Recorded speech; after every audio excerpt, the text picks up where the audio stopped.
હાલ ઇટાલિયા પર જૂતું ફેંકવાની ઘટનાને લઈ આમ આદમી પાર્ટીનો ભારતીય જનતા પાર્ટી પર મોટો આરોપ। ઈશુદાન ગઢવીનો દાવો કે હુમલાનું પૂર્વ નિયોજિત ષડયંત્ર, બેરોજગાર યુવાનનો રાજકીય ગેરઉપયોગ કરાયો, 50,000 રૂપિયા દારૂ અને ગાડી આપી હુમલો કરાયા હોવાનો આરોપ લગાવતા સીએમ અને ગૃહમંત્રી પાસે નિષ્પક્ષ તપાસ કરવાની કરી માંગ।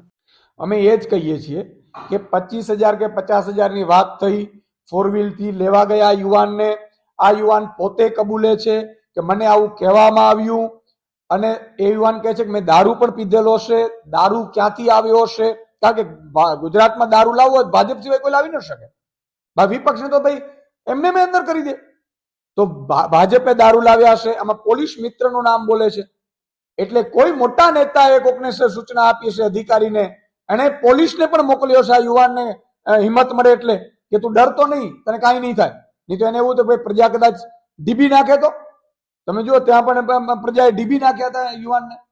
એટલે આ યુવાનને દારૂ પીધો એની તપાસ નથી થઈ, એને પૂછપરછ નથી થઈ અને હજુ પણ મને શંકા છે કે ભાજપ આ યુવાનને ઉપાડીને લેવડાવી દેશે, ફરીથી કોઈ નિવેદનો વિરોધમાં કરાવડાવશે અને આમ આદમી પાર્ટીને બદનામ કરવાની કોશિશ હજુ પણ કરશે। મને પૂરી શંકા છે યોગ્ય તપાસ નહીં કરે।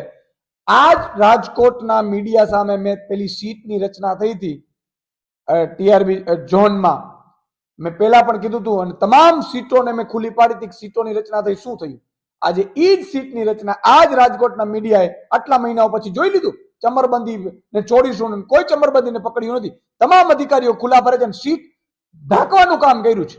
અહીંયા પણ ભાજપની પોલીસ આખું ષડયંત્ર પોતે રચ્યું છે, ભાજપે હુમલા પોતે કરાવડાવ્યા છે, રૂપિયા પોતે આપ્યા છે, ગાડી પોતાની છે, છતાં એ ઢાંકવાનો પ્રયાસ કરશે। અમારી પાસે લડવા સિવાય, અવાજ ઉઠાવવા સિવાય અમારી પાસે કશું જ નથી। એટલે જ હું જનતાને વારંવાર વિનંતી કરું છું કે હવે ભાજપને તમે મતથી જવાબ આપજો, નહીં તો તમારા મારા દીકરાનું પણ આવી રીતે કરતા વાર નહીં લાગે।